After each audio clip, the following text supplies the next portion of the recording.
सूरह कलम आयत नंबर 17। औज़ु बिल्लाहि मिनश शैतानिर रजीम बिस्मिल्लाहिर रहमानिर रहीम। इन्ना बलौनाहुम कमा बलौना अस्हाबल जन्ना, बेशक आज़माया हमने उन्हें जैसा कि हमने आज़माया बाग़ वालों को। मतलब यहाँ पे क्या मुराद है कि अल्लाह ताला फरमा रहे हैं कि हमने इन्हें आज़माया जिस तरह हमने बाग़ वालों को आज़माया नेमत देकर ना, तो उसी तरह आज़माया। अब ये बाग़ वाला कौन था? बाग़ वालों के बारे में अहले मक्का में बहुत ज़्यादा अरब में मशहूर वाक़या था एक बाग़ वाले आदमी का, जो कि बहुत सखी था। ठीक है, अपने माल के 3 हिस्से करता था। एक माल उसके अपने एक हिस्सा अपने लिए, दूसरा रिश्तेदारों के लिए और तीसरा मसाकीन के लिए था। उसे ये तकसीम करता था। लेकिन जब भी इसका इंतकाल हो गया तो इसके 3 बेटे थे और उन्होंने ये सोचा, ये प्लानिंग की कि हमारा बाप जो था वो तो सारा माल ज़ाया कर देता था मसाकीन में और गरीबों में, तो हम ऐसा नहीं करेंगे, तो जो फल होगा वो हम खुद काटेंगे। तो जब वो काटने के लिए आए, फल पक चुका था, जब वो प्लानिंग के साथ जैसे चले और वो फल काटने के लिए आए तो अल्लाह ताला ने उसको वो जो फल जहाँ पे बाग़ था उसको पहले से ही तबाह कर दिया था एक रात पहले जब वो सो रहे थे। तो ये वाक़या बता के अहले मक्का को हिलाया जा रहा है, उन्हें समझाया जा रहा है कि जिस तरह बाग़ वालों ने अपनी जो उनके पास नेमत थी उसको वो शेयर नहीं करना चाहते थे मसाकीन के साथ, गुरबा के साथ, तो अगर तुम भी अपनी नेमत को, ये जो कुरान है इसको शेयर नहीं करोगे या ये जो कुरान है इस पर ईमान नहीं लाओगे, इस नेमत की कदर नहीं करोगे, तो ये तुमसे छीन जाएगी। और किसी जैसे देखें ना, अहले जो मक्का है, मक्का में भी जिस तरह फलों की फरावानी और लोगों की फरावानी और जिस तरह लोगों को आना जाना था हज उम्रे की वजह से, हज़रत इब्राहीम और हज़रत हाजरा का हम वाक़या देखते हैं, तो तब पहले तो अरब बिल्कुल बेआबान बंजर था।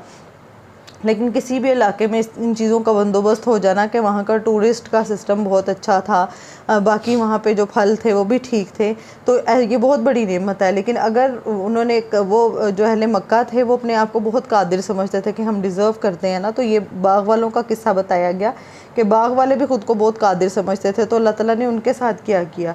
और ये हम सब के लिए भी इस वाक़े में बहुत ज़्यादा सबक हैं कि अगर हमें जो अल्लाह ताला ने नेमतें दी हैं, अगर हम उनकी कदर नहीं करेंगे तो अल्लाह ताला वो नेमतें हमसे छीन लेगा। चले जी लेसन की तरफ आते हैं। इन्ना बलौनाहुम, बेशक आज़माया हमने। बला कहते हैं किसी की सख्ती से आजमाइश करना, किन्हें? अहले मक्का को। कमा बलौना, जैसे हमने आज़माया अस्हाबल जन्ना को, बाग़ वालों को।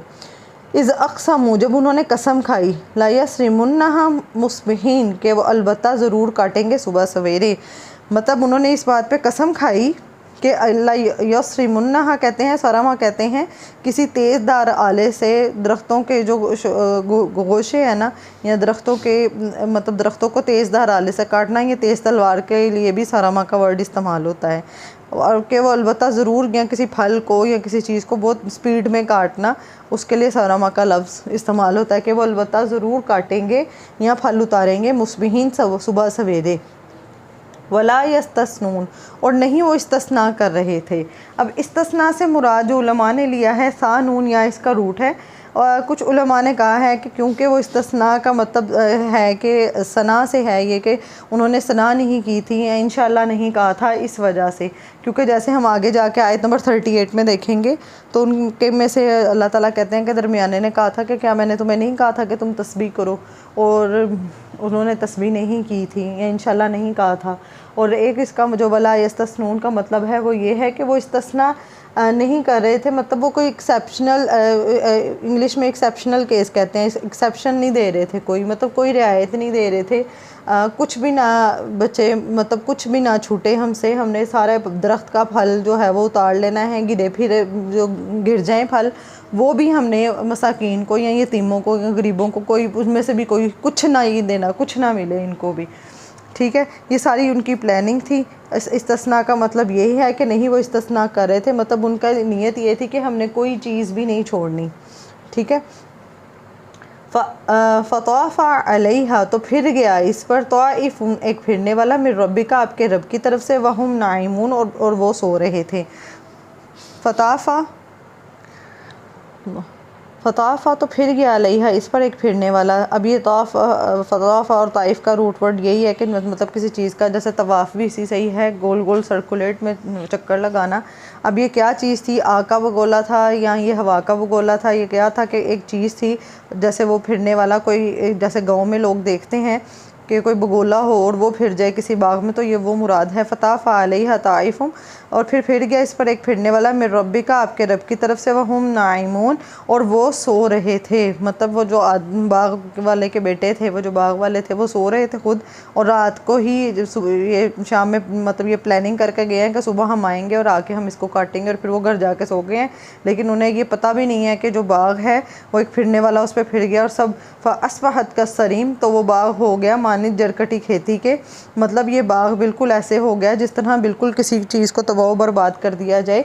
जैसे सरमा था ना, यहाँ पे जो हमने देखा ला यसरिमुन्नहा, कि अलबत्ता वो ज़रूर काट लेंगे, उन्होंने जैसी प्लानिंग की थी वैसे ही ये यहाँ पे इसका भी रूट वर्ड कस्सरीम का भी है कि जैसे उन्होंने प्लानिंग की थी ना कि हम बिल्कुल हमने कुछ भी नहीं छोड़ना, और हमने तेज़दार आले से बिल्कुल एकदम वो इसकी जो है कटाई कर लेनी है, इसका फल उतार लेना है, तो अल्लाह ताला ने वैसे ही कुछ भी नहीं छोड़ा उनके लिए। कस्सरीम, तो वो बाग बिल्कुल ही उजड़ गया, बिल्कुल ज़ाया हो गया।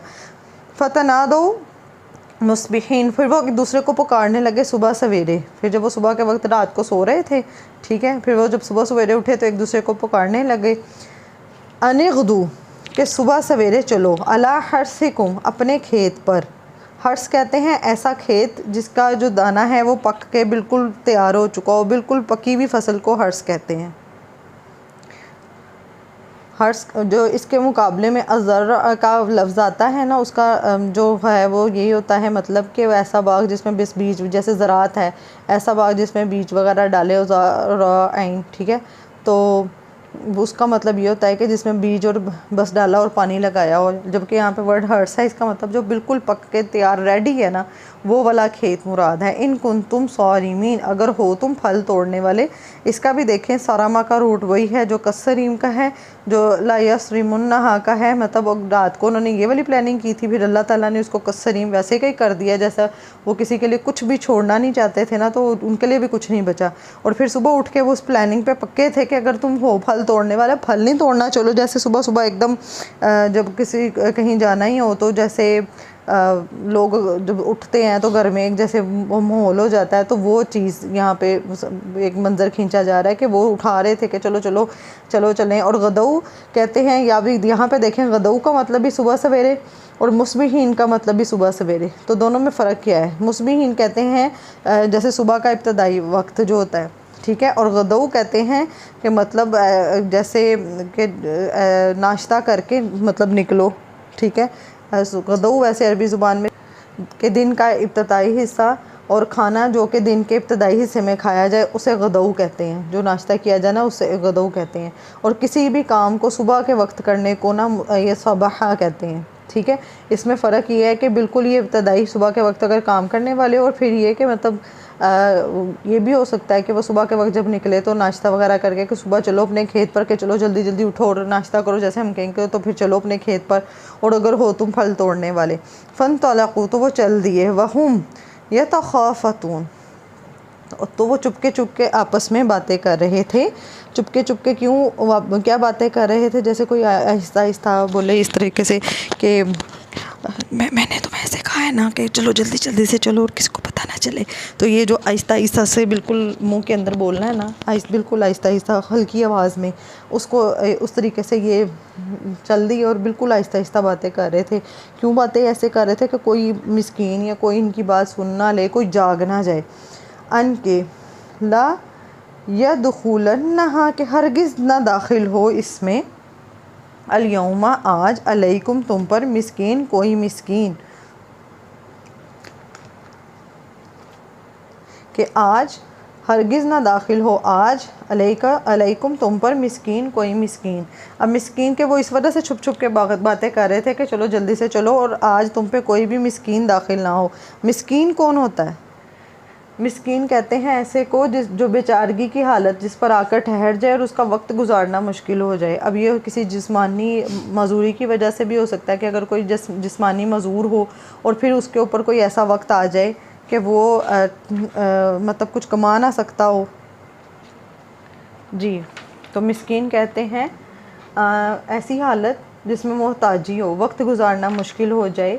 टोटल डिपेंडेंट, एक बंदा जो बहुत ज़्यादा मोहताज हो। तो एक ये जो थे, ये इनके ऊपर जो थे मोहताज लोग थे, ठीक है। तो इन्होंने क्या कहा कि आज ये तुम पे कोई भी मिस्कीन जो टोटल हम पे डिपेंडेंट हैं वो दाखिल ना हो सकें, और ख़ुद को बहुत कादिर समझ रहे थे ना कि हमने अगर देनी है तो ही पूरी पड़नी है, हम नहीं देंगे तो हमारी ज़ुबान में जैसे कहते हैं कि सड़कों पे आ जाएगा, अगर पूरी ही नहीं पड़ेगी इसको कुछ भी नहीं मिलेगा। तो राज़िक तो अल्लाह ताला है।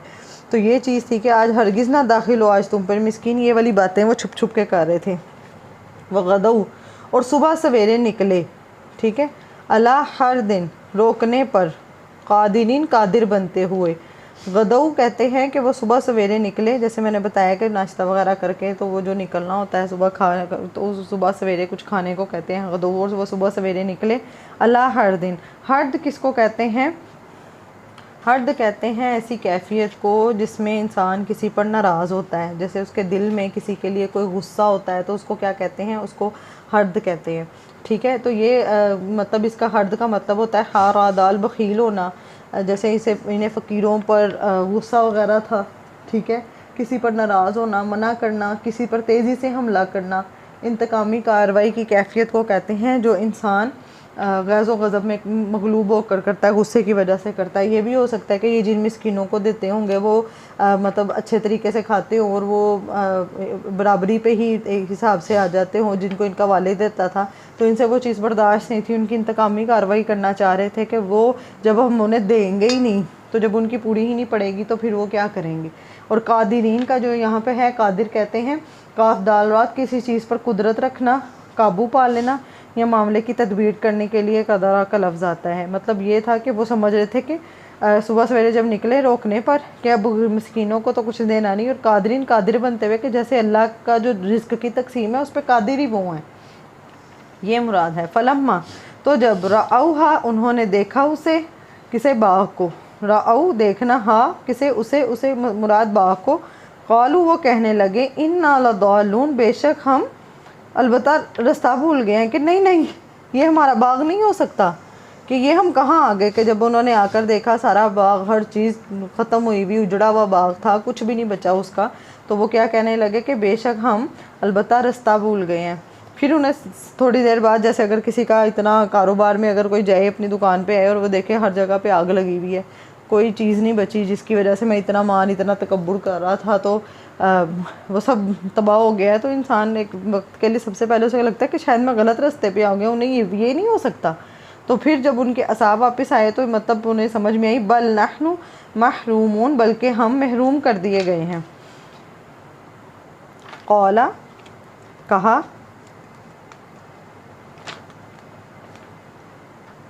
कौला कहा, औसतुहुम, उनमें से बेहतर ने, मतलब वस्त वैसे कहते हैं दरमियाने को, और यहाँ पे बेहतर भी आएगा कि उनमें से जिसको थोड़ी बहुत अक्ल शऊर था उसने कहा, और जो वस्त दरमियाना भी हो सकता है कि दरमियाने ने कहा, अलम अकुल लकुम, क्या मैंने नहीं कहा था तुम्हें, लौला तुसब्बिहून, क्यों नहीं तुम तस्बीह करते, कि क्यों तुम अल्लाह ताला की तस्बीह नहीं बयान करते। ये वही बात है कि जो इस तस्ना में हमने की थी कि आयत नंबर 28 में, सॉरी वहाँ पे 38 निकल गया था मुँह से, आयत नंबर 28 जो है इसमें अल्लाह ताला ने यहाँ पे कहा है कि उनमें से दरमियाने ने कहा कि क्यों नहीं तुम तस्बीह करते, क्यों नहीं तुम अल्लाह ताला का जिक्र करते। मतलब ये कि इनको रिमाइंडर मिला था कि तुम अल्लाह ताला का जिक्र करो, इसने इनको रिमाइंडर दिया था, लेकिन क्योंकि जिस वक़्त इंसान कहता है अच्छा पता है मुझे, कर लूँगा मैं, मुझे सारा ही पता है, तो ये जो रवैया होता है ना कि मतलब अल्लाह ताला के ज़िक्र को कोई अहमियत नहीं दी उन्होंने, तो ये वो वाली बात है।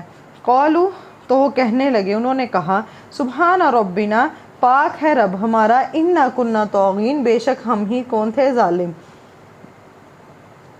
जालिम कौन होता है? हक़ से तजावुज़ करने वाला, हुआ कलील मिकदार में हो या कसीर मिकदार में, या किसी चीज़ को नाजायज़ तरीके से उसके असल मुकाम से हटा देना। और इन्होंने यहाँ पे जुल्म क्या किया था? इन्होंने जुल्म किया था तकब्बुर का, कि इन्होंने अपने आप को बहुत कादिर समझा था और इन्होंने समझा था कि हम बेहतर हैं और जो सब कुछ नेमतें जो हैं वो हम ही उस पर करने पे कादिर हैं, हम ही दूसरों को रिस्क देने पे कादिर हैं। तो जो तकब्बुर किया था उसकी वजह से तो अभी इन्होंने दुआ की कि पाक है हमारा रब, बेशक हम ही जालिम थे। फ़अक़बला बाज़ुहुम, तो मतवज्जा हुआ बाज़ इनका अला बाज़िन बाज़ पर, यतलावमून, आपस में मलामत करते हुए। लाम व मीम लोम कहते हैं किसी को इल्ज़ाम लगा देना, किसी पर इल्ज़ाम डालना कि तुम्हारी वजह से हुआ, दूसरा कि नहीं तुम्हारी वजह से हुआ, तो वो जो हम इल्ज़ाम लगाते हैं उसको मलामत करना कहा गया है। किसी काम को बुरा समझ कर करने को भी किसी काम को बुरा समझ के किया तो जो दूसरे फिर वो जो मलामत करते हैं कि तुम्हारी वजह से हुआ या कोई नुकसान हो जाए, तो वो आपस में एक दूसरे को मलामत करने लग गए। और ये क़यामत का भी एक मंज़र कुरान में आता है ना, कि जब क़यामत वाले दिन हर कोई दूसरे को मलामत कर रहा होगा, हर जमात वाला दूसरी जमात को, कोई जिसकी भी वजह से हर कोई एक दूसरे को मलामत कर रहा होगा, जिसकी वजह से हराम कमाया, जिसकी वजह से जो भी गलत काम किए, तो क़यामत वाले दिन जो होगा वो दूसरे पर इल्ज़ाम लगा रहा होगा कि मैंने तुम्हारी वजह से किया, और दूसरा कहेगा मैंने तो तुम्हें नहीं कहा था करने को, तुम मत करते, ये तुम्हारी अपनी गलती है। तो इस वजह से ये वो वाला है ये तलावामून। अच्छा जी, उन्होंने कहा क़ालू या वैलाना, उन्होंने कहा हाय अफसोस हम पर, इन्ना कुन्ना तौगीन, कि बेशक हम थे तौगीन सरकश, कि हम ही सरकश थे। उन्होंने कहा कि या वैलाना, हाय अफसोस हम पर, हाय अफसोस हम पर, कि हाय मतलब जैसे इंसान ये वो अंदाज़ा जब इंसान के पास कुछ चला जाए या नुकसान हो जाए तो वो जो हमारा हाय अफसोस निकलता है ना, जो एक्सप्रेशन है ये वो यहाँ पे है, इन्ना कुन्ना तौगीन, हम ही सरकश थे। अब जो तौगीन है इसका क्या मतलब है? तौगीन या कहते हैं हद से बढ़ने को, ठीक है, सरकशी करने को, नाफरमानी में हद से गुजर जाना, यहाँ हद से बढ़ना और फैल जाना, और ये गुस्से और कहर के लिए भी इस्तेमाल होता है। मतलब इससे मुराद ये है कि वो जो थे वो हद से बहुत ज़्यादा गुजरने वाले थे, बहुत ज़्यादा सरकशी करने वाले थे, ठीक है, गुस्से और कहर में बोलने वाले थे। कोई आ जाता था, अगर मिस्कीन या कोई भी आ जाता तो किसी को डांट देना, ये सब कुछ इसमें आएगा। और हमारी ज़ुबान में जैसे कहते हैं कि किसी बंदे को बंदा नहीं समझना, किसी इंसान को इंसान नहीं समझना, कि इतना ज़्यादा तकब्बुर और इतनी ज़्यादा सरकशी अगर किसी में आ जाए तो वो यहाँ पे मुराद है। अच्छा जी, तो ये वैसे जो लफ्ज़ है ना तौगीन, इसी से तुग़यानी निकला है। तुग़यानी कहते हैं कि पानी जब किनारों से बुलंद होकर बाहर की तरफ फैल जाए ना, बाहर निकल जाए, मतलब जो उसकी लिमिट है पानी की उससे बाहर निकल जाए, अगर वो जैसे समुंदर की एक लिमिट होती है, आपने देखा होगा समुंदर के किनारे पे इस तरह एक लिमिट होती है, वो समुंदर वहाँ से बाहर नहीं आ रहा, लेकिन अगर समुंदर वहाँ से निकल के बाहर आ जाए तो यानी में सरकशी में आ जाए तो वो तो हर चीज़ को तो वो बर्बाद कर दे। इसी तरह दरियाओं का भी है। तो मतलब एक ये भी है कि ऐसा बंदा जो अपने बोल के ज़रिए बड़े बड़े बोल बोलते थे, ये बड़ी सरकशी वाली गलत बातें करते थे, अपनी हद को अपनी लिमिट को क्रॉस करते थे। और एक मतलब जो इसका यही है कि ये बड़े बड़े बोल बोलते थे, दूसरों को हकीर समझते थे। उन्होंने कहा हाय अफसोस हम पर, बेशक हम ही सरकश। असा उम्मीद है, रब्बुना रब हमारा, आइन युब्दिलना कि वो बदल दे हमें, खैरम बेहतर से, मिन्हा इससे। मतलब ये जो हमारा नुकसान हो गया, अल्लाह ताला से हमें उम्मीद है कि अल्लाह ताला हमें इसे बदल के बेहतर देगा। इन्ना इला रब्बिना रागिबून, बेशक हम अपने रब की तरफ रगबत करने वाले हैं। अब ये जो थी ये इनकी हैप्पी एंडिंग थी कि चलो इन्हें दुनिया की ज़िंदगी में ही तौबा करने की और अपनी इस्लाह करने का मौका मिल गया, चाहे उनका नुकसान हुआ, लेकिन उन्हें उम्मीद थी कि अल्लाह ताला हमें बदल के इससे बेहतर देगा, और उन्हें जो उनकी ज़िंदगी का सबक था वो मिल गया। तो ये एक हैप्पी एंडिंग है कि दुनिया की ज़िंदगी में ही अगर अल्लाह ताला किसी को इस्लाह करने का मौका दे दे। पीछे हमने जो पढ़ा वलीद बिन मुगीरा के बारे में कि अल्लाह ताला ने उसे इतना माल दौलत बेटे हर चीज़ से हर नेमत से नवाजा हुआ था, जैसे पीछे कुछ उलमा का ख्याल है कि ये वलीद बिन मुगीरा के बारे में है। तो लेकिन उसे दुनिया की नेमतें इतनी फरावानी में मिल गई कि उसे कभी तौबा की तरफ नहीं वो आया। इसी तरह जब इंसान को दुनिया की ज़िंदगी में इतनी ज़्यादा नेमतें इतनी फरावानियाँ मिल जाती हैं तो वो भूल जाता है, वो तो उसकी वो रस्सी अल्लाह ताला ढीली कर देते हैं। लेकिन अगर कभी नुकसान हो जाए या कोई आजमाइश आ जाए या इंसान की अपनी कमी कोताहियों की वजह से इंसान को पकड़ आ जाए इंसान की, तो ये बेहतर होती है उस इंसान के लिए कि उसको अल्लाह ताला तौबा करने का और अपनी इस्लाह करने का मौका दे देता है। अब आगे फरमाया कज़ालिकल अज़ाब, इसी तरह होता है अज़ाब। अब कज़ालिका से क्या मुराद है? इसी तरह होता है, यानी किस तरह होता है कि जिस तरह इनके ऊपर अज़ाब आया, एक तो ये मुराद है, और नेमत का छीन जाना, कि नेमत जब किसी से छीनती है तो इसी तरह छीनती है, ठीक है। अल अज़ाब अज़ाब वल अज़ाबुल आखिरती अकबर, और यकीनन अज़ाब आखिरत का ज़्यादा बड़ा है। कि आखिरत में एक इंसान है जिसको दुनिया में अगर तौबा करने की और अपनी इस्लाह करने की तौफीक नहीं मिली और उसके ऊपर नेमतों की इतनी फरावानी गलत करने के बावजूद नेमतें, अगर ये देखें बाग वालों की अगर इस तरह पकड़ नहीं होती तो ये मज़ीद गुनाहों में ही ज़्यादा होते, ये नेकियों की तरफ नहीं आते। लेकिन उन्होंने क्या सोचा कि जब उनकी पकड़ हुई फिर उन्हें समझ में आई कि हमारी गलती क्या थी और उन्होंने अपने आप को चेंज किया। जैसे उन्होंने कहा है कि हमें बदल दे अल्लाह ताला और हमें बाग भी बदल दे बेहतर, ठीक है। और जैसे उन्होंने कहा इन्ना कुन्ना ज़ालिमीन, हम ही ज़ालिम थे, अपनी गलती का एतराफ़ किया।